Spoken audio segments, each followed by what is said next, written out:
ፋጢማ ከመሞቷ በፊት ነቢይ በህልማ መጡና ልጄ ሆይ በጣም ናፍቀሽኛል፣ ናፍቆትሽ በረታብኝ አሏት። ነገ ማታ እኔ ጋ ነው የምታድሪው አሏት።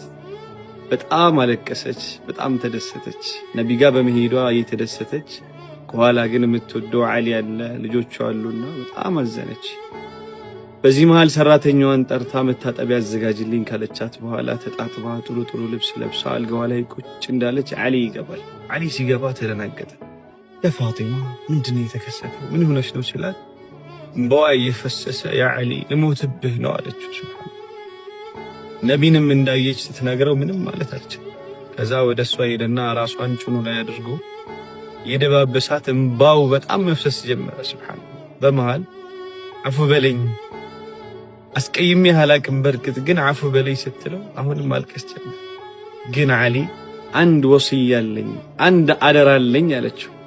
በጣም ወሲያ አለኝ ምንድነው ሲላት ርቃኔኝ ሰውነቴን ማንም እንዲያይ አልፈልግም፣ ራስ ብቻ አጥበህ ከፍለህ ለብቻ ሆነህ ቅበረኝ አለችው ይባላል። ሱብሃንአላህ በጣም የታገለ ራሱን አጥቦ ከፍሎ ብቻውን ቀበራት ይባላል።